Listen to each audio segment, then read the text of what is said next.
کیا ہی نہ ہو اللہ مٹا دیتا ہے اس کو، تو یہ اس کی مہربانی ہے۔ بہت سارے ایسے گناہ ہیں جن کے اوپر توبہ کرنے سے اللہ سبحانہ و تعالی درجات بلند فرماتے، نیکیاں بلند فرماتے، تو یہ اس کی مہربانی ہے۔ تو صرف توبہ قبول کر کے معاف نہیں کرتا بلکہ اپنی مہربانی اور رحمتیں بھی عطا کرتا۔ اس لیے اللہ نے فرمایا لوجد اللہ تواب الرحیم، اللہ سبحانہ و تعالی کو وہ غفور الرحیم پائیں گے۔ فلا وربک لا یؤمنون حتی یحکموک فیما شجر بینہم ثم لا یجدوا فی انفسہم حرجا مما قضیت ویسلموا تسلیما۔ فلا ہرگز نہیں، فلا بالکل نہیں، وربک تیرے رب کی قسم، لا یؤمنون وہ مومن نہیں ہو سکتے، حتی یحکموک فیما شجر بینہم جب تک کہ وہ اپنے اختلاف اور تنازعات میں آپ کے فیصلے کو نہ مانے، ثم لا یجدوا فی انفسہم حرجا پھر اپنے دل کے اندر آپ جو بھی فیصلہ کر لیں اس کے اوپر کوئی تنگی محسوس نہ کریں، وَيُسَلِّمُ تَسْلِيمًا اور سر خم تسلیم کر دیں آپ کے فیصلے کے سامنے۔ اس آیت کریمہ کے شروع میں آپ دیکھیں فلا، لا کا معنی ہوتا ہے نہیں، نہیں، لیکن یہاں پر یہ لا جو ہے یہ اس کے بعد جو آنے والا جملہ ہے اس کے ساتھ کوئی تعلق نہیں ہے۔ فلا وربک، لا کا معنی ہے نہیں، بالکل نہیں، وربک کا معنی ہے تیرے رب کی قسم۔ تو اگر ہم اس لا کو وربک کے ساتھ ملائیں گے تو پھر معنی ہوگا کہ تیرے رب کی قسم نہیں ہے، تو پھر اس کا کیا مطلب ہوا؟ یہ تو کوئی معنی ہی نہیں بنتے۔ تو بہت ساری جگہ قرآن حکیم کے اندر ایسے ہے کہ اللہ سبحانہ و تعالی وہاں کسی بات کو لا سے شروع کرتے ہیں، جیسے لا اقسم بہذا البلد، سورہ بلد کے اندر اللہ فرماتے لا اقسم بہذا البلد، تو وہاں لا الگ ہے، اقسم بہذا البلد الگ ہے۔ لا کا معنی ہوتا ہے نہیں، اس کا مطلب کیا ہے؟ علماء مفسرین فرماتے ہیں کہ یہاں لا کا جو جملہ ہے وہ اللہ سبحانہ و تعالی نے ذکر نہیں کیا، وہ یہ ہے کہ جیسے تم سمجھتے ہو، گمان کرتے ہو، ایسے نہیں ہے، ایسے نہیں ہے۔ کیا ہے؟ وَرَبِّكَ تیرے رب کی قسم، لا یؤمنون حتی یحکموک فیما شجر بینہم، یہ اس وقت تک مومن نہیں ہو سکتے جب تک کہ آپ کو حکم نہ مان لیں، آپ کے فیصلے کو نہ مان لیں، اس وقت تک یہ مومن نہیں ہو سکتے۔ تو ترجمہ یوں بنے گا، اور اس کے اوپر دلیل کیا ہے؟ ابھی گزشتہ درس کے اندر ہم نے منافقین کے بارے میں پڑھا تھا، الم تر الی الذین یزعمون انہم آمنوا بما انزل الیک، یہ آیت کریمہ 61 ہے۔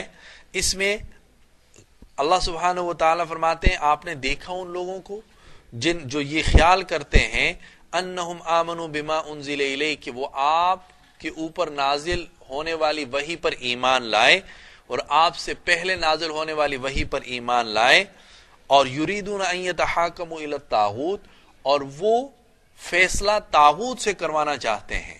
تو اب یہاں یہ لا کے اندر جو مقدر ہے، جو پوشیدہ ہے، تو وہ ان لوگوں کا زعم اور گمان ہے۔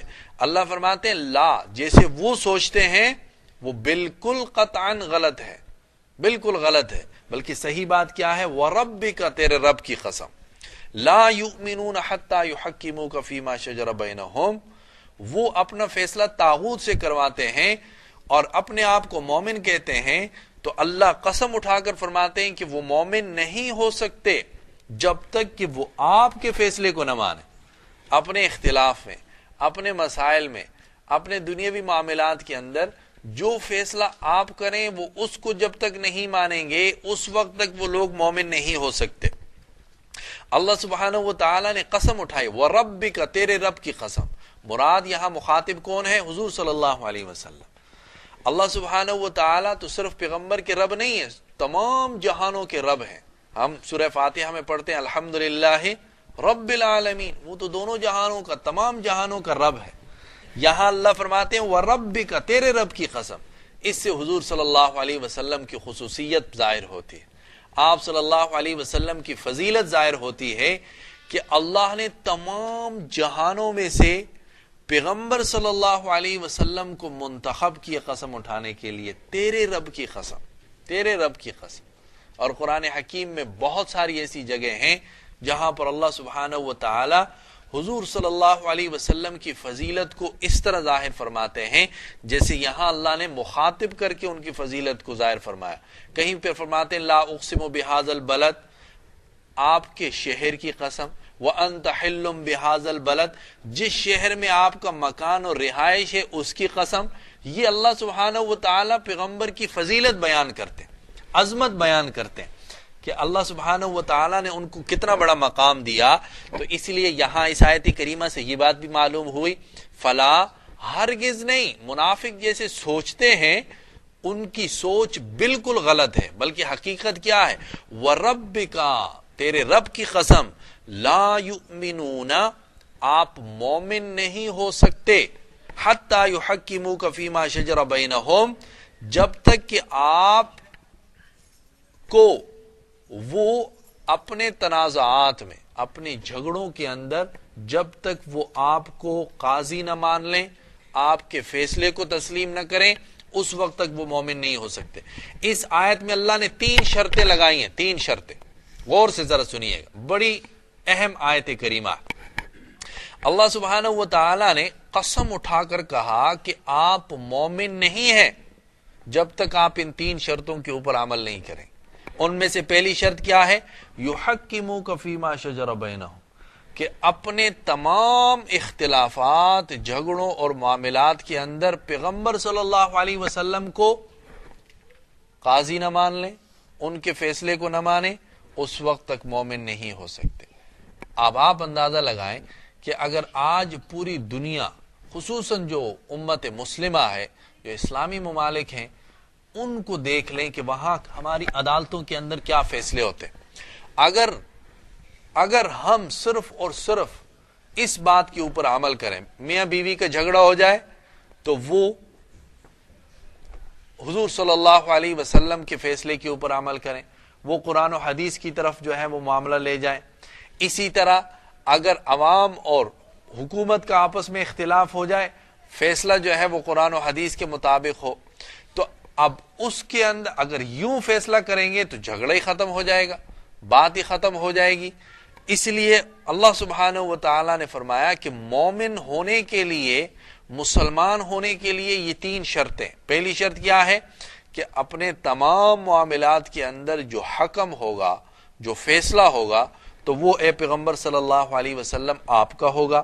ثم لا یجدوا فی انفسہم حرجا اور مما قضیت، اور پھر جو آپ فیصلہ کر لیں، یہ دوسری کنڈیشن ہے، جو فیصلہ پیغمبر کی طرف سے آ جائے تو اس کے اوپر اپنے دل میں کوئی تنگی محسوس نہیں کرنی کہ بھائی مجبور ہو کر آپ اس کے اوپر عمل کر رہے ہیں، لوگوں کے ڈر کی وجہ سے، یا جو ہے وہ بدنام ہونے کی وجہ سے، یا لوگ کہیں گے منافق ہے، حضور صلی اللہ علیہ وسلم کی بات کو نہیں مانتا ہے، وغیرہ وغیرہ وغیرہ. ایسے کچھ عذر بنا کر اس کے اوپر عمل کرنا، یہ ایسا آدمی جو ہے وہ مومن کہلانے کے قابل نہیں ہے.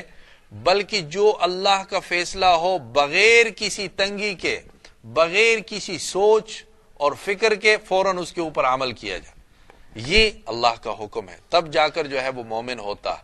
جیسے بے شمار واقعات ہیں، بے شمار چیزیں ہیں جس کے اندر جو ہے صحابہ کرام کی زندگی کو دیکھیں، حضور صلی اللہ علیہ وسلم کا فیصلہ آیا، بس انہوں نے پھر نہ ایک کی سنی نہ دوسرے کی سنی، فوراً اس کے اوپر عمل کر دیا. حضرت ابراہیم علیہ السلام کو اللہ کی طرف سے حکم ملا کہ اپنے بیٹے کو ذبح کر دو، فوراً تیار ہوگا. یہ نہیں کہا کہ بیٹے کو ذبح کرنا کہاں کا عقل کی بات ہے.